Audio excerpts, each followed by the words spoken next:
de parto en la primera etapa del parto y puede después sucesivamente en la segunda etapa del parto y aún en la tercera etapa del parto. Es decir, en todo el proceso en el cual se va a producir la expulsión del producto y sus anexos, pueden presentarse accidentes que nosotros tenemos que evaluar y de alguna manera, ¿no es cierto?, buscar la solución de ellos. Bueno, voy a compartir la pantalla.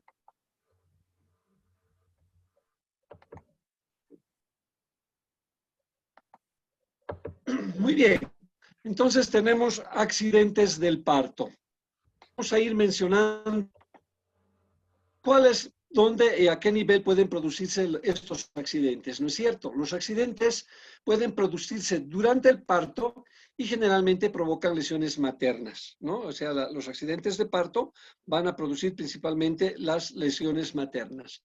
Pueden observarse lesiones de vulva, el hematoma pélvico, desgarros perineales, desgarros vaginales, la ruptura del útero, el prolapso uterino o la inversión uterina, como se conoce en obstetricia, y las lesiones de la vejiga urinaria. Como podrán ustedes ver, estas 7 lesiones que menciono cada vez son más gravativas desde una lesión simple a nivel de la vulva. Vamos a ir tocando una por una estas lesiones y obviamente vamos a buscar los métodos de diagnóstico y el tratamiento que tenemos que hacer en ello. Las lesiones maternas resultantes del proceso de parto son bastante comunes, o sea, cualquiera de esas 7 que hemos visto de alguna manera se van a presentar. Y obviamente contribuyen significativamente a la morbimortalidad materna. Morbilidad, porque va a haber lesión, o puede inclusive llegar a la muerte. La intervención apropiada, sobre todo en la segunda etapa del parto, es decir, cuando el bebé se va a expulsar, es una medida preventiva importante para reducir esta incidencia, ¿no es cierto?, de las lesiones. Vamos a empezar por lesiones de vulva. Vean ustedes acá las lesiones de vulva desde un hematoma hasta laceraciones, ¿no es cierto? Y se van a presentar después de un desgarramiento paruretral. Eso es importante, hay que tener cuidado los desgarros que se pueden producir a nivel de la uretra y se caracteriza por presentarse lesiones principalmente en los labios o en la cara interna de los labios. Ahí es más común, ¿no es cierto?, por la salida del producto. Por eso dice, hay que prevenir en la segunda etapa del parto. Puede estar acompañado de una hemorragia fuerte, ¿no es cierto?, o simplemente puede verse una hemorragia que no la vemos externamente, pero que va a ir a producir una gran cantidad, un gran hematoma, y que después obviamente puede hacerse un absceso. Estos desgarros de vulva no necesariamente pueden presentarse en la expulsión del producto. También puede presentarse, como dice en la segunda parte, en la segunda etapa del parto, cuando el obstetra o el que está atendiendo el parto hace maniobras de dilatación, hace el tacto vaginal y obviamente cuantas veces repitamos esto, vamos a producir inflamación y puede haber laceraciones dependiendo del grado de labilidad del tejido que tiene la paciente. No se olviden que hay pacientes que son más frágiles en cuanto a su tejido que otras. Esto puede ser inclusive más frecuente en pacientes nulíparas. ¿Por qué? Porque esta vagina a veces son poco elásticas y obviamente en una parturienta que es multípara, estas lesiones van a presentarse con menos frecuencia. Entonces, los tactos pueden de alguna manera producir laceraciones o hematomas, ¿no es cierto?, en la vulva. No es aconsejable hacer tacto cada minuto, cada media hora, no. Cuando se hace el tacto de iniciación para determinar en qué momento del trabajo de parto está, entonces el obstetra tiene que limitarse y más o menos calcular cuántos tactos hacer. Otra maniobra que produce este tipo de laceraciones o lesiones a nivel de la vulva es la famosa maniobra de la Madame Lachapelle, que consiste, ¿no es cierto?, en distender la horquilla de la vagina, obviamente para producir la distensión de la misma y la expulsión del producto. Eso sí se hace, pero hay que hacerlo con gentileza, ¿no?, con suavidad, no torpemente. uno se desespera a veces cuando sale la cabecita y la cabecita eso es un poco grande y nosotros hacemos que el parto sea muy expulsivo. También pueden presentarse laceraciones a nivel de la vulva. Entonces, este tipo de lesiones son muy frecuentes. Ya les he mencionado cuáles pueden ser los mecanismos. Obviamente, cuando se hace el diagnóstico a que hay una laceración o un hematoma, el tratamiento siempre va a tender a ser quirúrgico, ¿de acuerdo? Siempre. Vamos a tener que hacer uso de hilos, de anestesia, de tijeras, de pinzas, por lo tanto, un tratamiento enteramente quirúrgico para resolver estas lesiones. En este caso tendremos que hacer sutura inmediata y obviamente limpia, con una muy buena técnica para que no se nos vaya a infectar y, bueno, tenga una buena cicatrización. En el caso de un hematoma vulvar, primero tendremos que hacer una incisión, porque aquí no hay pequeñas laceraciones, pero la lesión puede ser más adentro, en la mucosa vaginal inclusive, que produce un hematoma vulvar. Entonces aquí lo que tenemos que hacer es drenar este hematoma, ver qué vasito se ha roto por ahí, qué vasito está lesionado, hacer punto de hemostasia y cesar. Ese es el manejo de una lesión de vulva. El hematoma pélvica obviamente es mucho más severo, ¿no es cierto? ¿Por qué? Porque es sangre acumulada entre el peritoneo pélvico y la piel perineal. Lo que estábamos viendo en la imagen anterior de ese hematoma vulvar, pero que puede abarcar, ¿no es cierto?, al suelo pélvico. Y obviamente esta lesión se origina en las paredes de la vagina, en una de las paredes laterales de la vagina, y por ende el hematoma muchas veces no lo vemos, sino lo tactamos a través de un tacto vaginal, ¿no es cierto? Y puede extenderse hacia abajo en los labios mayores, tal cual lo hemos visto en la imagen anterior. Ahora, ¿a qué se debe el hematoma pélvico? También se debe a ruptura de los vasitos paravaginales. Durante puede ser un trabajo de parto prolongado, ¿no es cierto? O en las maniobras operativas que hacemos para que se produzca el parto. Entonces hay que tener mucho cuidado y ya les vuelvo a mencionar, los tactos tienen que ser, ¿no es cierto?, muy gentiles, muy suaves. Ahora, el hematoma se caracteriza por ser blando, fluctuante, violáceo, porque hay acúmulo de sangre, cubriendo como una profunda hinchazón de la mucosa vaginal. Y obviamente hay equimosis subcutánea y va acompañado de intenso dolor. Vean ustedes el tratamiento. Si es pequeñito, ¿no es cierto?, solamente se puede tratar poniendo compresas frías y dar analgésicos, nada más.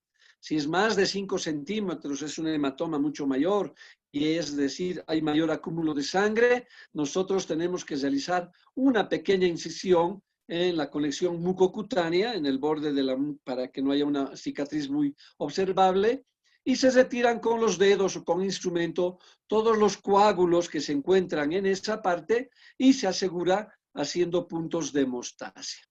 Cuando es muy grande, les voy a volver a repetir la imagen anterior, este es un hematoma que puede ir no solamente a nivel vulvar, sino un hematoma del suelo pélvico, entonces tenemos que drenar y muchas veces hacerle el punto de hemostasia y poner, ¿no es cierto?, un drenaje en el lecho.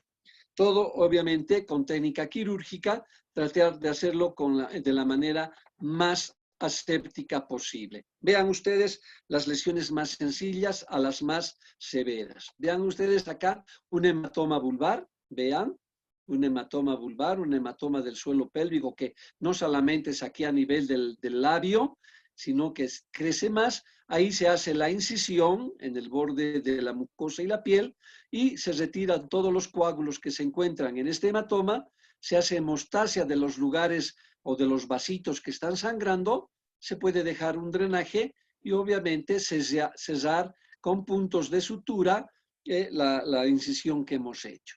El material que se utiliza acá, siempre es mejor utilizar, ¿no es cierto?, hilo catgut simple. Nos recomendamos usar catgut cromado. ¿Por qué? Porque tiene cromo y obviamente la absorción de este hilo tarda mucho más y es mucho más doloroso. Con un hilo simple, perfecto, en 5 a 7 días esta herida está resuelta.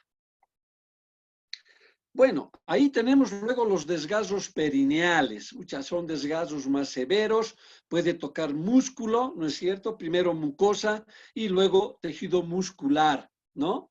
Las lesiones menores de los desgarros perineales son frecuentes, siempre se presentan, sobre todo cuando no hacemos las maniobras adecuadas de rotación y la extracción de los hombros en el niño que está naciendo. Esos son los dos momentos más importantes en los que se produce el desgarro perineal. No olvidar, en la expulsión del polo cefálico, ¿no es cierto? En la salida del polo cefálico y la rotación externa de restitución que se llama, y obviamente en el momento de la salida de los hombros. ¿Ya? Esto se produce también durante la primera aquí les comparto mejor, ¿no es cierto? En la segunda etapa del parto, cuando el bebé está saliendo. Bueno, puede haber desgarros, a ver, vamos a ver la anterior, aquí está. A veces la lesión representa una extensión mucho mayor. Ahora, las causas del desgarro pueden ser que el bebé sea grande, parto de cara al pubis, es decir, el bebé viendo hacia arriba, parto de cara, parto de hombros o la utilización de forceps. Eso, digamos, cuando el parto es con manejo o con la participación de la obstetra. Pero ya les decía, el solo hecho de no hacer una buena expulsión o una expulsión del polo cefálico en forma abrupta y obviamente el desprendimiento de los hombros, vamos a ocasionar desgarros. Vean ustedes, puede ser de primer grado, de segundo grado, de tercer grado, una ruptura central o una ruptura de pared posterior de vagina. Entonces, en mayor grado, la lesión de los desgarros perineales. El desgarro perineal de primer grado, ¿no es cierto? Solamente se logra lesionar la mucosa y la laceración de la piel. Puede haber exposición de los músculos superficiales, pero estos no se encuentran lesionados. Entonces hay un desgarro de piel y de mucosa que muchas veces estos tipos de desgarro no requieren tratamiento. Sí, una buena limpieza, podemos poner un antiséptico y simplemente dejarlo así, va a cicatrizar, no va a dejar cicatrices delitescentes. Delitescentes quiere decir cicatrices horribles, ¿no es cierto? Ahora, cuando el desgarro perineal ya es de segundo grado, vean ustedes, hay laceración de la piel, se desgarra la piel, hay exposición de los músculos superficiales y obviamente el cuerpo perineal, los tejidos de la base de la pelvis se dividen, ¿no? Hay una separación del tejido muscular y eso implica una mayor lesión por parte del peritoneo y puede compartir, ¿no es cierto?, la pared de la vagina posterior, irse al ano y el esfínter, irse hacia el ano, pero sin lesionar ni el ano ni el esfínter. Estamos hablando de un desgarro perineal de segundo grado. Es decir, que toca los músculos del periné, pero no llega a lesionar ni los músculos del ano ni el esfínter. El desgarro perineal de tercer grado o completo, como su nombre lo indica, hay la pared vaginal posterior que está tomada, está dividido el cuerpo perineal, se toma el esfínter anal muchas veces y el ano están desgarrados. Ese es un desgarro perineal de tercer grado y se establece una comunicación entre la cavidad vaginal y el canal anal. Estos desgarros de tercer grado generalmente se van a producir cuando los productos son macrosómicos o cuando hay expulsión de un producto macrosómico óbito, ¿no? Porque es muy grande y obviamente a veces hacemos abandono del trabajo de parto porque no sale y hay que esperar que se expulse en forma natural y se van a producir los desgarros de tercer grado. Y nosotros generalmente podemos observar este tipo de desgarros cuando hacemos la utilización de instrumentos como ser el forceps, por ejemplo, ¿no? Ahora, puede llegarse a producir un desgarro de primer grado, es decir, que vaya de primero a tercer grado, inclusive cuando hacemos una episiotomía muy pequeñita que no nos ayuda y como ya hemos debilitado la pared del perine, obviamente este se va a ir a desgarro de segundo o tercer grado.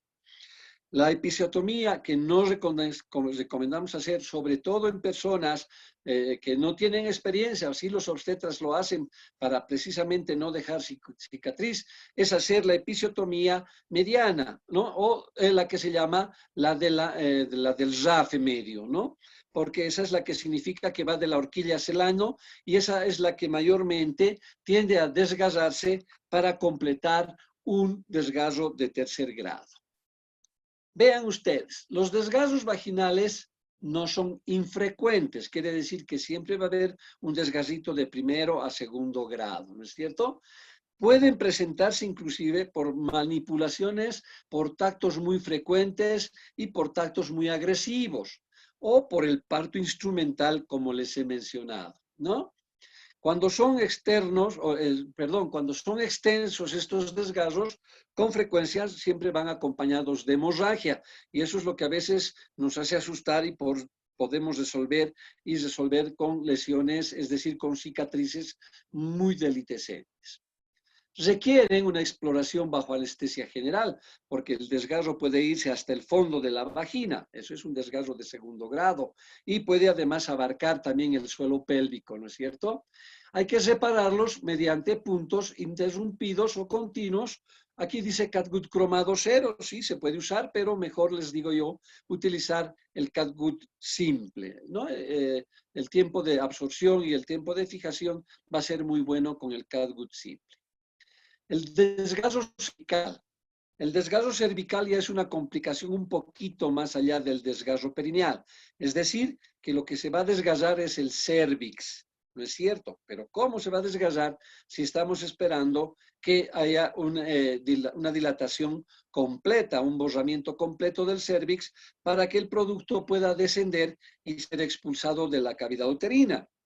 Lo que pasa es que muchas veces el cuello, si bien se borra, siempre va a haber un residuo de cérvix, un poco de cérvix, que al ser elástico el mismo, se retrae detrás de la cabecita y nosotros no lo vemos, a veces ni lo tactamos, ¿de acuerdo? Pero no se olviden, el cuello no va a desaparecer, el cuello simplemente se modifica y por lo tanto, durante el parto, va a arrastrar ese cuello que de alguna manera se haya disminuido en grosor y puede producirse un desgarro cervical.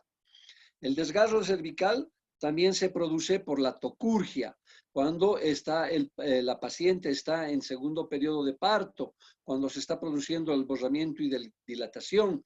Queremos acelerar ese trabajo de parto y lo que hacemos es hacer tocurgia, queremos dilatar con los dedos, queremos borrar haciendo dilatación digital, por lo tanto, eso no es lo aconsejable. Sí, en manos expertas eso es posible, cuando eso hay que saber hacer, porque no solamente se pueden producir desgarros, lesiones, ¿no es cierto? Podemos producir una distosia cervical, como es la aglutinación cervical o la conglutinación cervical, que de alguna manera esa es una distosia de parte blanda y va a terminar esa paciente, obviamente, en cesárea. Entonces, los desgarros cervicales se producen por ese mecanismo, ¿ya? Ahora, es mucho más importante lo que se presentan, sobre todo cuando hacemos partos instrumentales, cuando usamos forceps, ¿ya? Van acompañados, ¿no es cierto?, de hemorragia traumática postparto. ¿Cómo nos vamos a dar cuenta de que realmente ha habido un desgarro cervical? Es decir, el paciente se produce el parto, en ese momento no hay gran hemorragia, resulta que sale el bebé, sale la placenta, termina el parto y obviamente tenemos que observar a la paciente en el postparto, que más o menos dura 2 horas.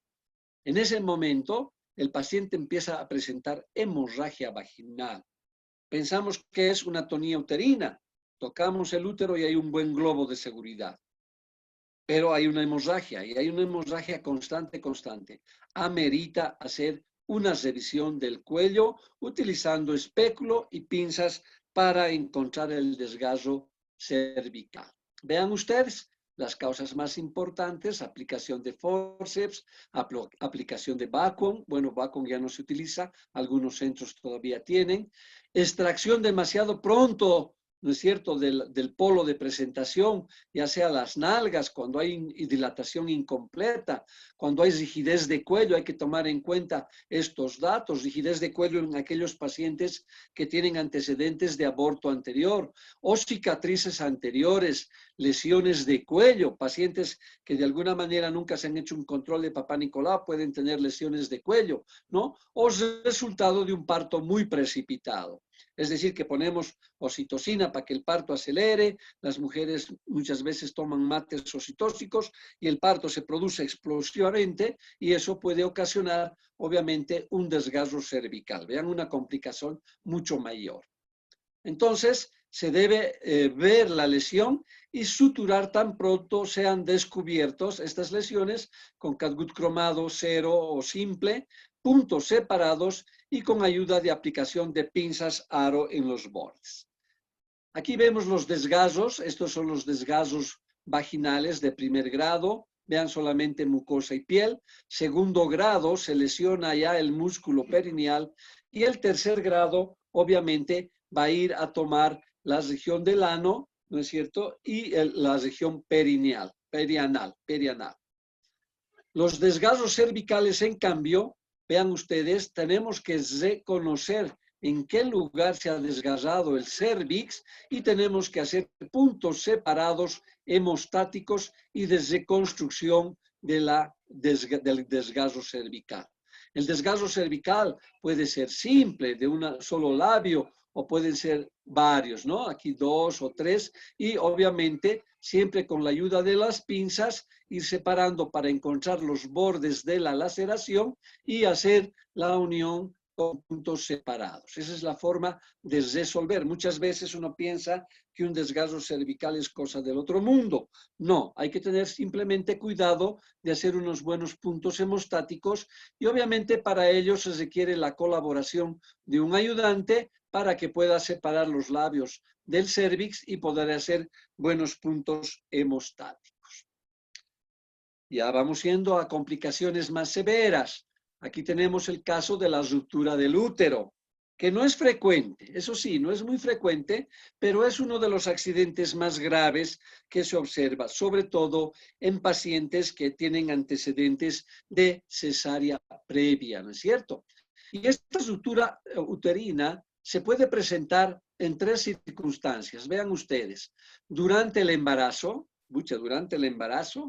durante el parto sin distosia, quiere decir que es un parto normal, pero puede romperse, y tras un parto obstruido o difícil, ¿no? En un caso de parto con partes grandes, es decir, con producto grande, cuando hay una distosia cervical, cuando hay un tumor a nivel pélvico, qué sé yo, algo que está obstruyendo un mioma, un pólipo, cualquier cosa, que puede llegar a obstruir el parto de alguna manera y por tanto se va a producir una ruptura uterina. Vean ustedes, la incidencia global en general es de 1 en 3.000, no es muy frecuente. Por eso cuando a mí me dicen hay inminencia de ruptura uterina, quiero que me enseñen, ¿no es cierto?, los signos que me dicen que realmente se va a romper.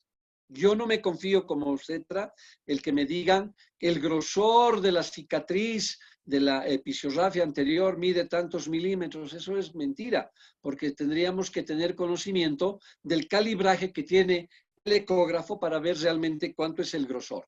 Ahora, ¿qué es cierto? Que a la vista de un buen observador podemos ver que ese segmento es bastante delgado, sí, pero también es elástico y por lo tanto no tendría por qué romperse. Pero prevenir es mejor que lamentar.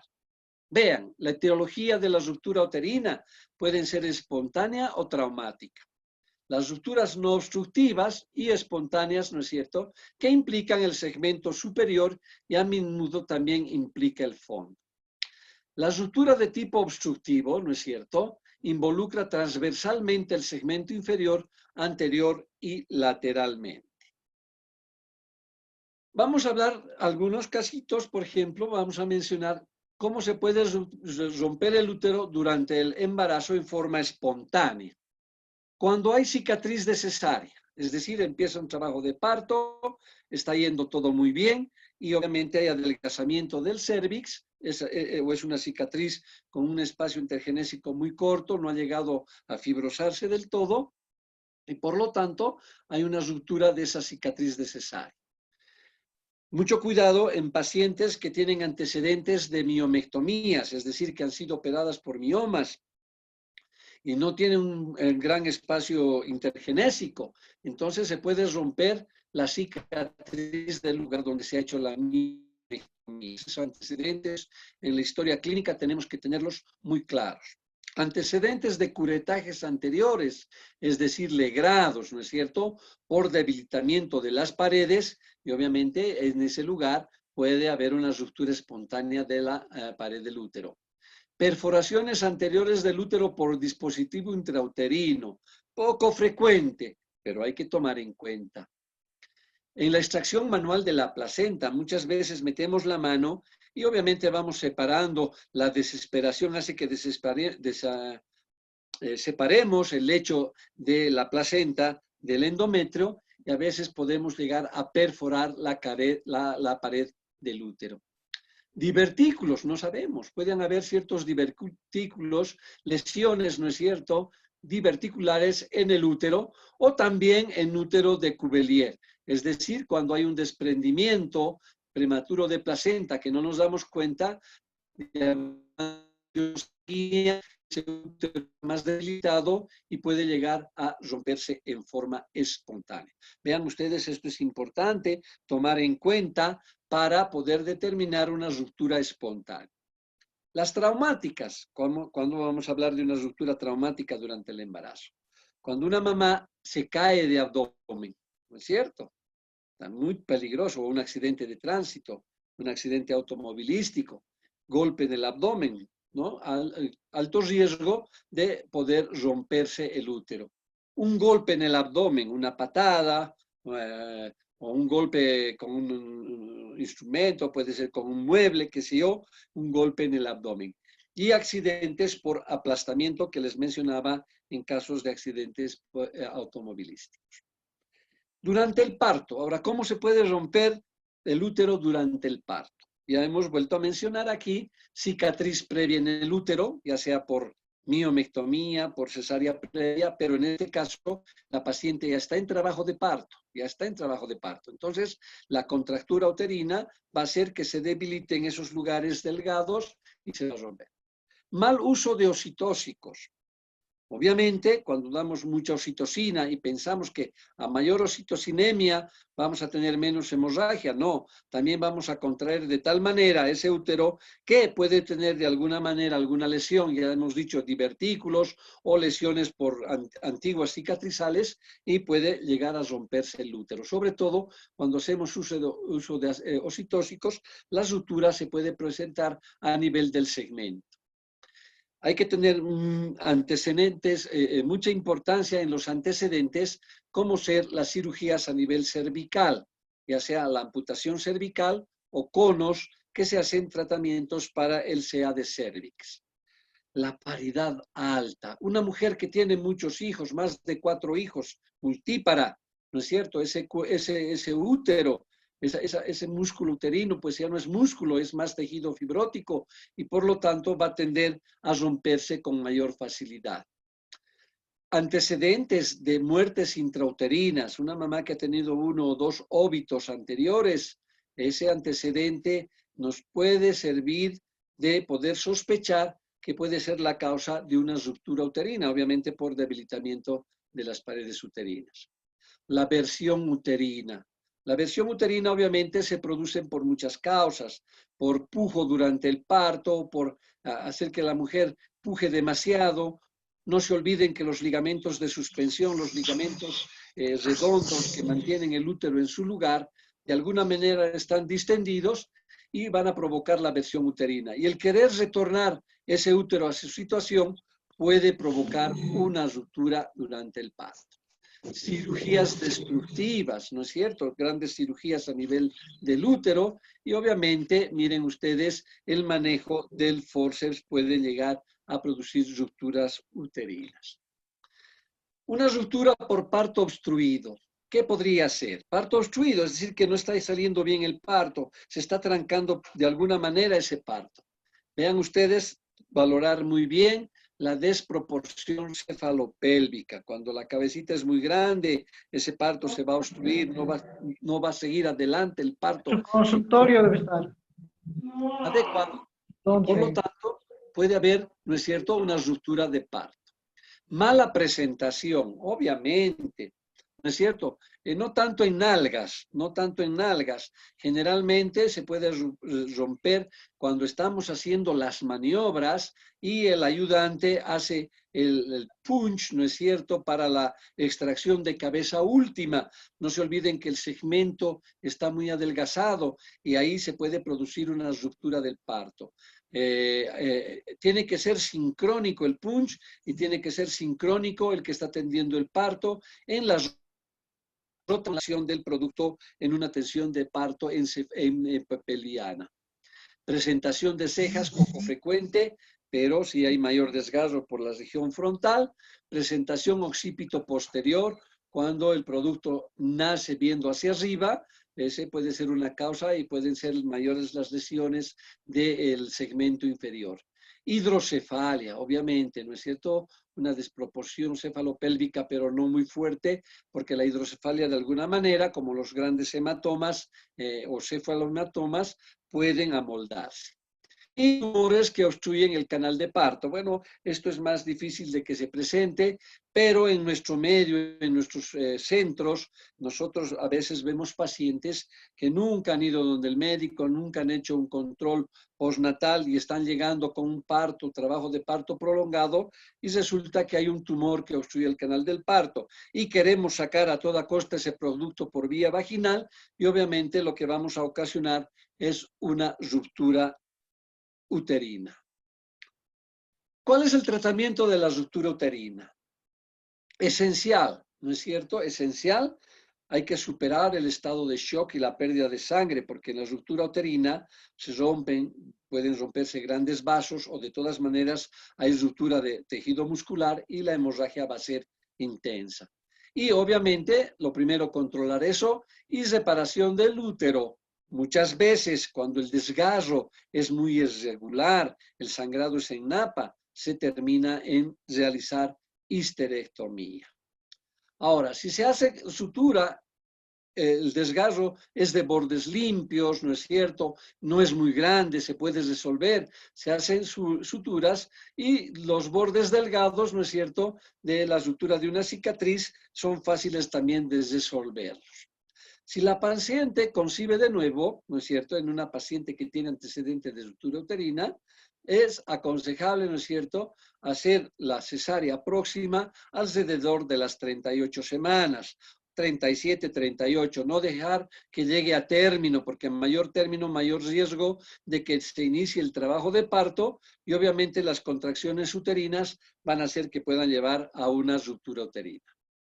Alternativamente, ¿no es cierto?, se pueden ocluir las trompas de falopia, o esa es una, digamos, indicación médica porque hay un antecedente de ruptura uterina.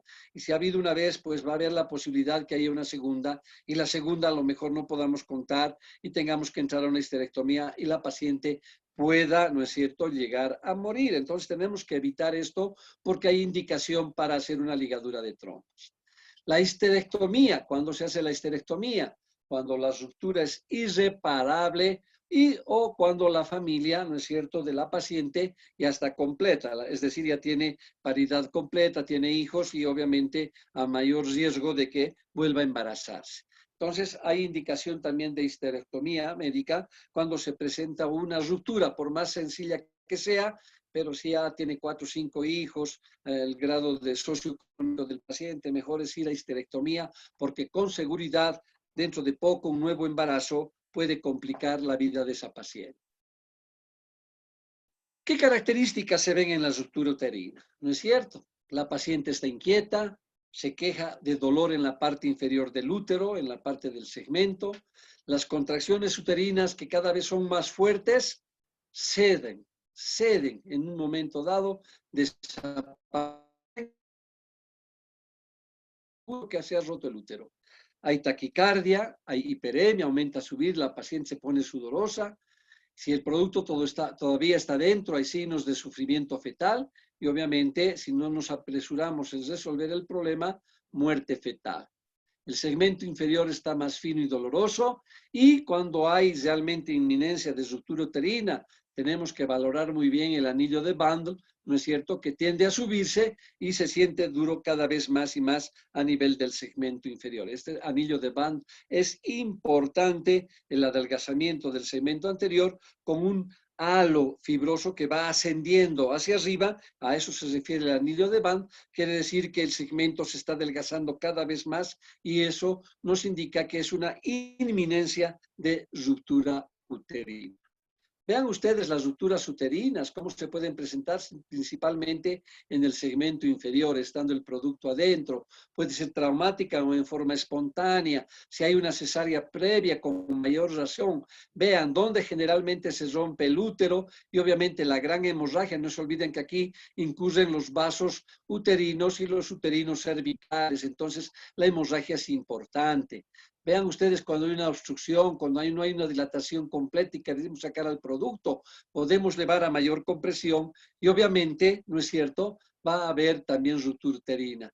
No hacer una compresión de fondo uterino severo, sobre todo, en los partos pelvianos. En los partos pelvianos necesariamente se tiene que hacer un punch, ¿no es cierto?, para empujar la cabecita y poder extraer la cabeza última, que es lo que más cuesta en un parto en podálica. Eso hay que saberlo hacer. No aconsejamos hacer punch. Hoy en día los pediatras nos recomiendan no punch, que salga en forma natural. Los obstetras sí hacemos punch, porque tenemos segundos para sacar ese producto, tenemos segundos para que no sufra ese bebé, pero hay que saberlo hacer. Y a una persona que tiene experiencia, una persona que va a coordinar adecuadamente con el operador que está teniendo el parto, pues no hay ningún problema. Tiene su indicación, pero hay que saberlo hacer. Miren esas rupturas uterinas. Aquí tenemos una ruptura cervical que se ha completado, obviamente, con una ruptura posiblemente del segmento inferior, ¿no es cierto? Hay lesión del canal del parto, ahí vemos una lesión o una lesión a nivel de la vagina, un desgarro vaginal, y obviamente adentro, vean ustedes, aquí está el desgarro vaginal. Aquí hay un desgarro vaginal, un desgarro de cervix. Pareciera que fuera solamente eso, pero el desgarro de cervix ha ido más y ha roto un útero a nivel del fondo. Entonces hay que sacar rápido ese producto si es que no se ha muerto, y reparar el mismo. Ahí tenemos una fotografía real de una ruptura uterina a nivel del fondo uterino, probablemente por utilizar la maniobra de punch. Y obviamente también de repente el antecedente de que haya habido aquí una cirugía de miomectomía anterior.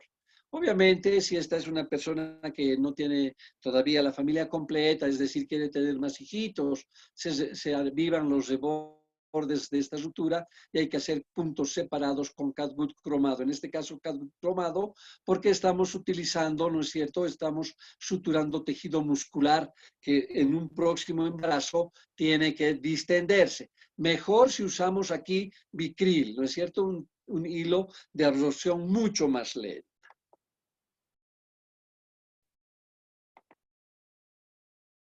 Finalmente pasamos a lo que es la inversión uterina, que también son lesiones del accidente del parto, del accidente de parto, que se presentan con relativa frecuencia, ¿no ve? De vez en cuando el prolapso del fondo uterino o del cuello uterino, ¿no es cierto?, se refiere cuando el útero o el cuello se invierten hacia afuera. Esto ocurre generalmente cuando la placenta se coloca en el fondo uterino y tiene una adherencia mórbida. Así ya podemos hablar de un cierto acretismo placentario, no un acretismo obviamente muy severo que tiene que llegar a realizarse una histerectomía, ¿no? Pero hay acretismos suaves, ¿no es cierto?, acretas, que de alguna manera se puede retirar la placenta manualmente o instrumentalmente, pero al hacer la extracción manual de la placenta, al estirar la placenta o bien al hacer el legrado o con una pinza, podemos invertir el útero, ¿no? También hay inversión uterina en las anomalías uterinas, en úteros bicornes. Un útero está con parto yendo normal, y el útero, que es chiquitito, por la contractura uterina tiende a salirse.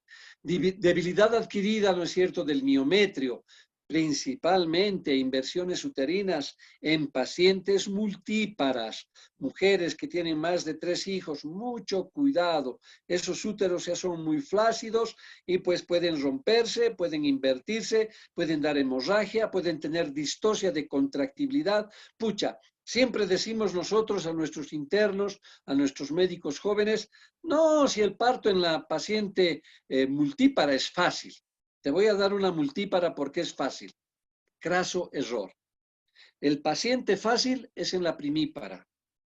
En la primípara es el paciente. ¿Por qué? Porque es un útero con un cuerpo uterino completo, músculos de 100 que está contrayéndose, la vagina es más distensible, mejor si es joven, y obviamente no tiene distosias, no hay alteraciones del cérvix, no hay alteraciones de la contractibilidad. En cambio, en una paciente multípara, esas son de cuidado, porque esas nos pueden dar inclusive hemorragias postparto. Vean ustedes, ¿no es cierto? Tracción excesiva del cordón. Cuando hacemos alumbramiento médico, ¿qué nos dicen? Poner oxitocina y jalar el cordoncito para sacar lo más rápido posible. No, señor, esa no es la maniobra para la extracción de la placenta en un parto dirigido o alumbramiento médico. Se hace pequeñas extracciones a esperar que se produzca, ¿no es cierto?, el hematoma de la placenta para que de alguna manera haya desprendimiento y expulsión de la placenta y se cumpla en la tercera etapa del trabajo de parto. Vean ustedes, presión del fondo uterino, la famosa maniobra de Credé, ¿no es cierto? Para sacar lo más rápido posible esa placenta. No hacer esas maniobras no son aconsejables. Ahora, cuando hay inversión uterina y se sale el útero, a veces vemos que sale el cuello hasta la región del introito. Ese ya es un descenso de matriz, pero es un descenso de matriz fisiológico, podríamos decir, porque está en trabajo de parto y todos los ligamentos están distendidos, obviamente. Obviamente, también en la involución uterina, que es el puerperio, que se va a producir en el puerperio, todos estos ligamentos van a volver a su tamaño normal y por tanto van a suspender nuevamente el útero. Pero ese prolapso de alguna manera puede convertirse en inversión uterina porque el útero está tan debilitado que se invierte. Y obviamente la paciente va a tener hipotensión, va a tener pérdida importante de sangre, eso, y es importante, ¿no es cierto?, hacer el diagnóstico inmediato, la pronta reanimación de líquidos, ¿no es cierto?, y relocalizar el útero en su posición normal lo antes posible. Mejor si empleamos, ¿no es cierto?, la compañía de un anestesiólogo que relaje un poquito más esa paciente. Pero de no ser así, tenemos muy pocos minutos para revertir ese útero y que ese útero pueda contraerse y volver a su posición normal. Si perdemos ese tiempo valioso y no hacemos la maniobra adecuada, es probable que ese paciente va a tener que ir a una uteropexia y eso es cirugía posterior. Vean ustedes, conexión manual, el útero se agarra, vamos a ver una imagen posterior, y se empuja suavemente a través del cuello uterino hacia el ombligo, haciendo que el útero vuelva a su posición normal. Eso es lo que normalmente se tiene que hacer, sin miedo en la paciente, pero hay que evitar el shock. Por lo tanto, no se olviden los líquidos, mantener la hemostasia, el útero. No me pongan de entrada oxitóxicos, no pongan oxitóxicos, porque si ese útero se pone duro, no va a ser fácil revertir a su posición. Tiene que estar relajadito. Obviamente hemos puesto oxitocina durante el parto, obviamente hemos puesto oxitocina para el alumbramiento, pero si vemos que se ha producido una inversión uterina, retirar. No se olviden que la oxitocina tiene una vida media muy corta, se pierde su efecto rápidamente. Esperamos unos minutos, mientras tanto estamos poniendo líquidos, mientras tanto a la paciente la estamos abrigando, le estamos dando analgesia y obviamente hacemos la corrección manual. Otra maniobra que antiguamente se hacía era la corrección hidrostática, que correspondía en poner a la paciente en posición de Trendelenburg profunda, bastante inclinada, con la cabeza a nivel por debajo de la mesa de atención, ¿no es cierto?, de la mesa de partos, y se hacía un depósito de 3 a 5 litros de agua caliente o solución salida normal, la misma que se conecta a un set intravenoso para poner debajo del útero, ¿no es cierto?, en esa parte que se está saliendo, y la boquillita para llenar esa agua de la cavidad vaginal con esta agua, se coloca en el fondo posterior del saco, obviamente la bolsa, y la horquilla se cierra a nivel de los labios de la vagina. Se va llenando el líquido y la vagina, es decir, el líquido que se va llenando en la vagina, va a ir empujando suavemente el útero a su posición, ¿no es cierto? Es una maniobra que ya no la hacemos porque hemos aprendido a hacer mucho más rápido, con más seguridad, la corrección manual. Y finalmente tenemos la corrección manual bajo anestesia, que se puede hacer sin que se haga uteropexia, pero necesita anestesia, ¿no es cierto? Y muchas veces se hace a través de la vía abdomino-vaginal. Con una incisión se hace la corrección de la inversión del útero. Hay que, obviamente, en estos casos sí hay que hacer uteropexia muchas veces, transfusión de sangre, antibióticos y monitoreo cuidadoso de la paciente para que el manejo sea exitoso. Vean ustedes, de una simple inversión que puede resolverse fácilmente por vía manual, puede terminar en una cirugía reconstructiva. Ahí está, esta es la forma, el útero, vean ustedes, se ha invertido totalmente, no es prolapso, sino es una inversión total. Este fondo debería estar aquí arriba, perdón, me he pasado. Ahí está.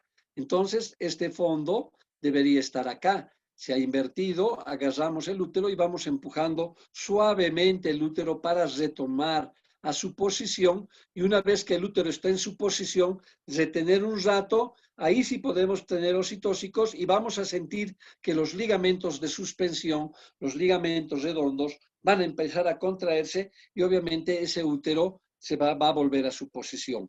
Es probable que si es una gran multípara, ¿no es cierto? Retiramos la mano, al poco rato se va a volver a producir el prolapso. Eso quiere decir que ese útero está muy flácido, los ligamentos suspensorios no van a responder. Esa paciente es candidata a cirugía. Muy bien, ahí es esa mi presentación. No sé si tienen alguna pregunta, algún detalle que yo pueda ampliarles en forma teórica. Doctor Trujillo, agradecerle y por favor damos la palabra a todos los colegas para que puedan hacer las preguntas correspondientes.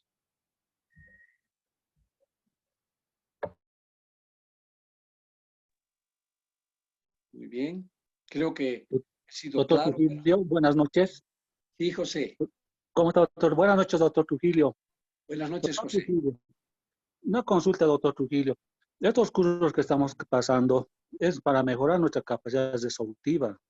Es uno de los objetivos de estos cursos. Yo a veces me pregunto de qué serviría que mejoremos nuestra capacidad resolutiva. Si alguna vez no contamos con lo necesario en nuestros centros de salud, en nuestras maternidades. Aquí tenemos muchos colegas de las maternidades, yo tendría que se expresen y hagan notar sus inquietudes. Por ejemplo, doctor Trujillo, en un desgarro cervical, por ejemplo, sabemos que hay mucha hemorragia y uno de los motivos por los cuales referimos es una hemorragia postparto y muchas veces por desgarros vaginal o del cuello uterino. Yo en muchos casos sí se puede resolver en primer nivel, pero ¿qué necesitaría yo en primer nivel? ¿Qué necesitaría? Un espéculos, que sí lo tengo.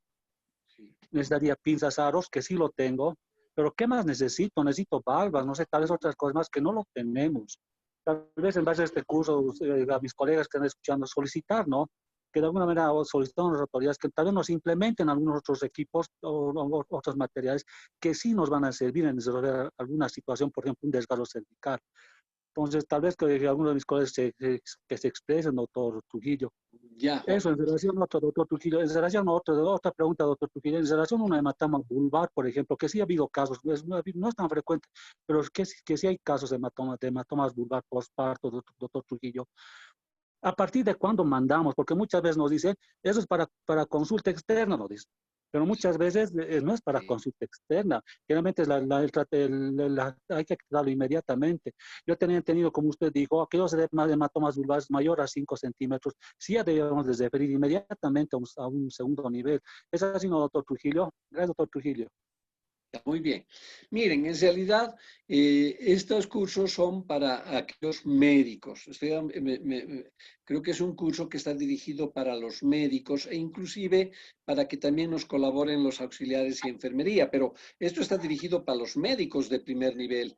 ¿Qué quiere decir eso? Que ellos pueden resolver de alguna manera estas lesiones. Al decir que, por ejemplo, vamos a reparar un desgarro cervical, no siempre necesitamos valvas. Sí, las valvas, cuando el desgarro es muy profundo, se ha ido hasta fondo, pero hay veces que son desgarros muy pequeños. O finalmente lo que ustedes pueden hacer, hay un espéculo en el servicio, abrir con el espéculo y tienen pinzas aro. A lo mejor no lo van a resolver, no van a poder hacer suturas, no tienen de repente un porta largo, solamente tienen portas chiquitos, perfecto. Pero vean dónde está el desgarro, pongan las pinzas aro ahí, fijen esos bordes y déjenlo. Ese desgarro está ahí abierto, pero ya no hay hemorragia. ¿Qué es lo que pasa? Entre que hagamos nuestra transferencia, entre que hagamos nuestra nota, llamemos a la ambulancia, llega ese desgarro obviamente a segundo nivel o a tercer nivel, los bordes de la herida ya están con hemorragia y hay edema, es más complicado, la paciente ha perdido bastante sangre, sabemos que no hay sangre en un primer nivel, muchas veces ni el segundo nivel, ya es complicada la cosa. Lo que ustedes tienen que hacer es saber detectar. Atienden el parto, pero hay una hemorragia vaginal, o es atonía uterina o es desgarro. No hay otra, no hay otra. ¿De acuerdo? Y la paciente está tranquila con sus dolores postparto normal, pero hay hemorragia. ¿Qué hacer? Revisen el cuello, revisen con un espéculo y pinzas aro. ¿Tienen para suturar? ¿Tienen la habilidad de suturar? Suturen, pongan puntos separados. Así sea uno o dos va a parar la hemorragia. Pongan una buena vía y suturen. Si no pueden suturar, agarren los bordes de la herida para que no haya mayor hemorragia. Eso lo pueden hacer.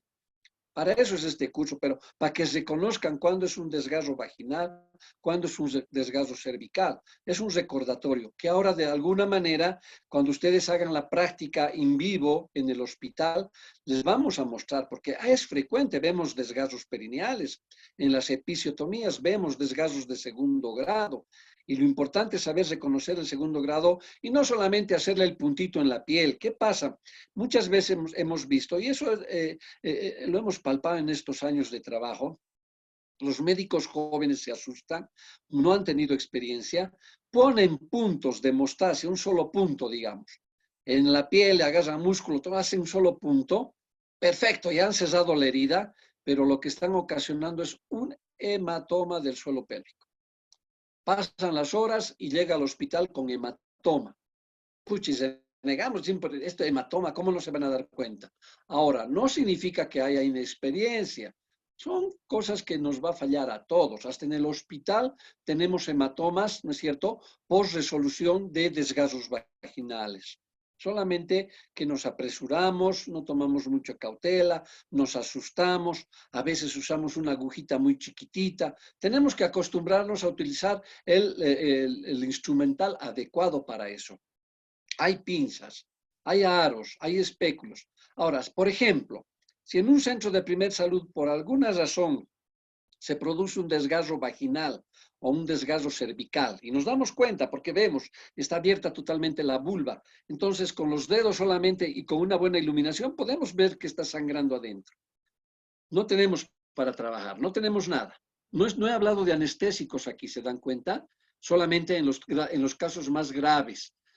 Pero después nada, simplemente hacer sutura rápida porque la paciente está en su shock del dolor postparto. Agarren una gasa, agarren una compresa limpia y taponen.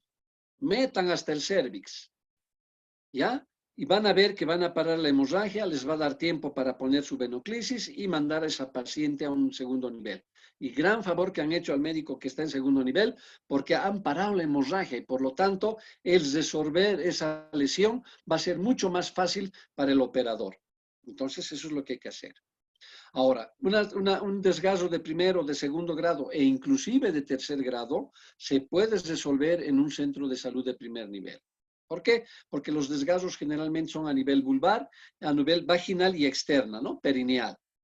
Ahora, cuando hay anito, obviamente tenemos que ser puntos con mucha delicadeza, porque nada es raro que si hay una conexión con ese desgarro y el ano, Puede también que haya una unión entre el ano y la vagina, y eso nos va a ocasionar necesariamente una fístula. Entonces no se olviden revisar bien el canal vaginal. Primero, no me metan dedo al ano, no me metan, salvo que realmente están haciendo el tacto vaginal y notan un orificio que se entra al recto.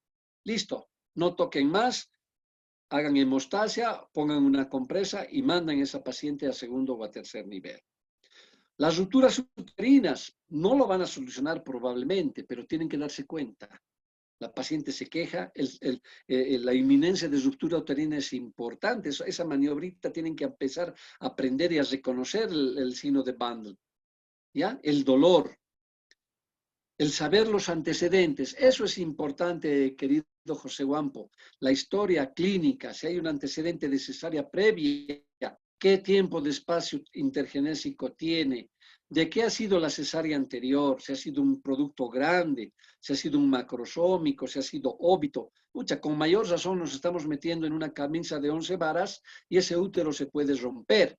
Pero si ha habido una cesárea, ¿por qué? Porque querían no tener dolor o porque ha habido un mal diagnóstico, y eso ustedes lo pueden saber en la historia clínica. A lo mejor el espacio intergenésico es de más de 3 años, el producto es pequeño, y quieren ir a atender parto y están en expulsiva, atiendan. Pero la meta nunca es libre. Siempre puede haber una complicación, puede haber un desgarro, puede haber una ruptura uterina, puede haber. No solamente ahí, en el hospital de segundo nivel, nuestro hospital que somos profesionales, especialistas en eso, se nos presenta la ruptura uterina. Entonces, nadie se libra de eso, pero hay que hacer un buen diagnóstico, ¿de acuerdo? He hablado de las lesiones más frecuentes, las lesiones de vulva, por ejemplo. Esas maniobras de querer dilatar la vulva para que salga la cabeza, no, eso se hace cuando la cabecita ya está en tercer plano, ya va a perinear, ahí se hace porque el tejido se vuelve elástico y obviamente se va a abrir, hay que ayudar con las maniobras. Pero no hacer eso antes, cuando la cabeza ni siquiera ha encajado y nosotros ya estamos haciendo la maniobra de la vulva, estamos produciendo edema, y con seguridad, cuando se produzca el parto, ¿no es cierto? Se va a producir nomás ahí desgarro. Desgarro de vulva, desgarros perineales, ¿no es cierto? Desgarros de vagina, que son los más frecuentes. Una inversión uterina a lo mejor no se va a ver con mucha frecuencia, no es frecuente, pero yo lo menciono porque es un accidente del parto, es un accidente del parto, ¿de acuerdo? Los hematomas sí son más frecuentes, y los hematomas se producen, vean ustedes, por las dos razones que les acabo de mencionar. Una, esas maniobras por querer dilatar la vulva, hacer pujar antes a la paciente, entonces se produce un edema y por lo tanto va a haber sufusión sanguínea y va a haber hematoma. Uno. Y la otra, cuando resuelven una epicio, resuelven muy mal, hacen una fronte muy mal de los bordes, ya sea del tejido muscular o de la piel o de la mucosa, y ahí hay un vasito que les va a producir un hematoma. Entonces, por eso se producen los hematomas, esas son las causas. Ahora, si se está produciendo un hematoma, no lo hurgueteen, no, pónganle compresas, pónganle compresitas frías ahí para que no siga dilatando, no haya vasodilatación y no haya más sufusión sanguínea. Pero no esperen que se haga el hematoma grande y mándenlo así. No es bueno, porque entre colegas nos pinzamos las mangueras y decimos, no, ese no sabe. No hay que asustarse. Es para que hagamos más práctica, es para que reconozcamos lo que se está produciendo, las lesiones que se presentan y poder actuar. Es un flashazo lo que les he dado. Obviamente muchos no lo van a poder hacer con una charla tan sencilla como la que hemos hecho esta noche, pero nos ha recordado muchas cosas y nos vamos a recordar más aún cuando estemos frente a la paciente y veamos este tipo de accidentes que son frecuentes en el parto. Por eso se llaman accidentes del parto. ¿Está bien, José? Entonces, más Sí, preguntas. doctor Trujillo, muchas gracias. Muchas gracias, doctor Trujillo. Gracias, doctor. Gracias, José. Gracias. No sé, algún colega que tuviera alguna otra duda. Doctor, buenas noches. Sí, Judith. Buenas noches, doctor. Tengo una duda, doctor. ¿Hasta qué tiempo podemos reparar una episiotomía?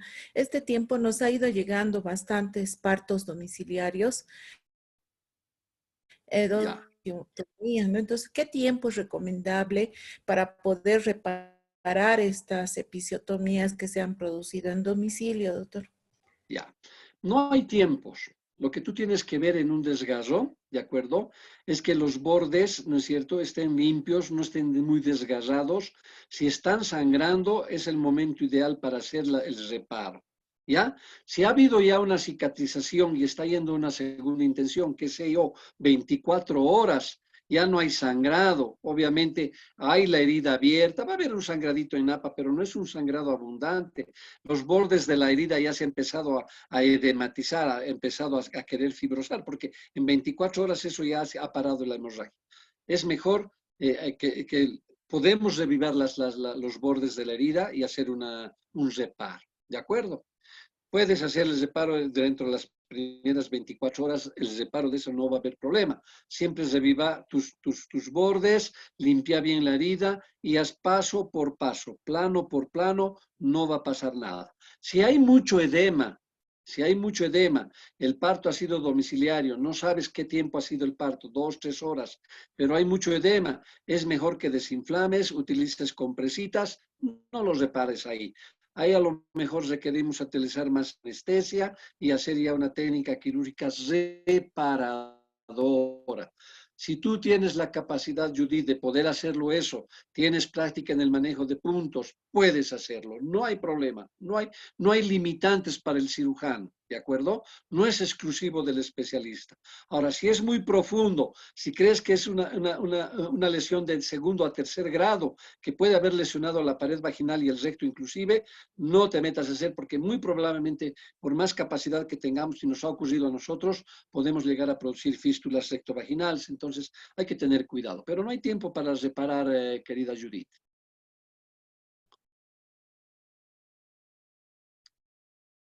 ¿Alguna otra pregunta? Muchas gracias, doctor. ¿Por qué, Judith? Doctor Trujillo, buenas noches. Celia, buenas noches, ¿cómo está? Doctor, si podría, por favor, volver a repetir cuáles son los signos o síntomas para una inminente ruptura uterina, por favor, y cómo podemos hacer la transferencia, cuánto tiempo tenemos para enviarla al hospital. Muchas gracias, doctor. Ya, a veces es muy difícil hacer un diagnóstico de inminencia uterina, pero para eso tenemos que tener el antecedente, ¿de acuerdo? Siempre el antecedente. Hay cicatrices, hay cesárea previa, probablemente vaya a inminencia de ruptura uterina. Entonces ustedes están viendo al paciente, tacten el borde superior del pubis, van a ver que es una cosa delgadita. Van a ir subiendo el pubis hacia el ombligo y van a encontrar una pequeña, un solevantamiento que viene a ser un anillo, que es el anillo del segmento, y ese anillito tiende a subirse. Va lento, pero conjuntamente va subiendo, ese es el anillo de Bandel. Entonces ustedes van a tocar un pequeño anillo por encima del pubis. Primer dato. Segundo dato, la paciente refiere mucho dolor, y sobre todo a nivel de la anterior herida operatoria, ¿no es cierto? A nivel del segmento inferior.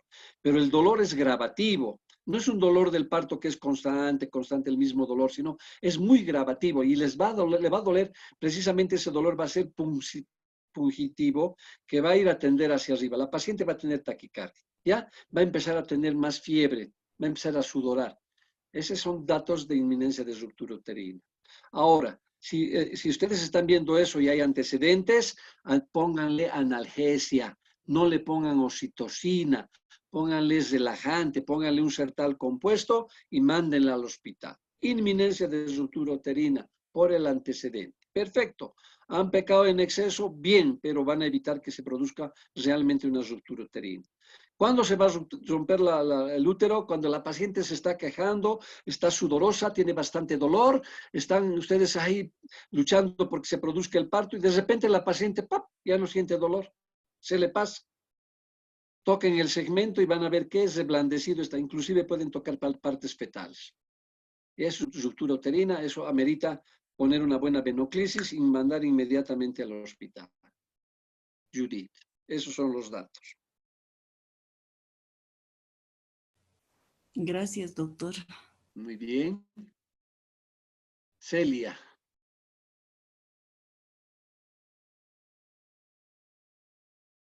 ¿Alguna otra pregunta, queridos colegas? Estas lesiones de parto son bien frecuentes, entonces cada vez que veamos más, cada vez que solucionemos, cada vez que tomemos interés en ello, porque se puede presentar y ustedes lo están evitando. Yo sé que lo evitan porque si no todos los partos tendrían lesiones, no. Estamos viendo que están manejando bien los partos. Yo voy a dar un ejemplo aquí de José Guampo, pone todo su empeño. Cuando ya no da más, en persona nos los trae y nos explica qué es lo que ha hecho. Entonces nos da una buena información, resolvemos el problema y Guampo se sigue haciendo cargo de sus pacientes. ¿Es así o no es así, José? Es una forma muy linda de aprender, de estar en la pomada y bueno, con estos cursos que son siempre recordatorios, tenemos que hacer esa práctica hospitalaria. Hace unos días había escrito yo, ¿no? Quien no aplica, quien estudia y no lo aplica, no va a dar buenos frutos. Es como querer arar y no sembrar. Entonces hay que hacer teoría y hay que hacer práctica. ¿Ok? Muy bien. ¿Hay alguna No sé, pregunta más, colegas? La doctora Rebollo. Muchas gracias por su atención. Espero haber sido claro, haber sido expresivo en lo que quería llegar a ustedes. Y bueno, de todas maneras, siempre a mí me encanta estar recordando, enseñando, es parte de mi formación. Y también en la parte práctica, con gusto yo los voy a guiar. Muchas gracias.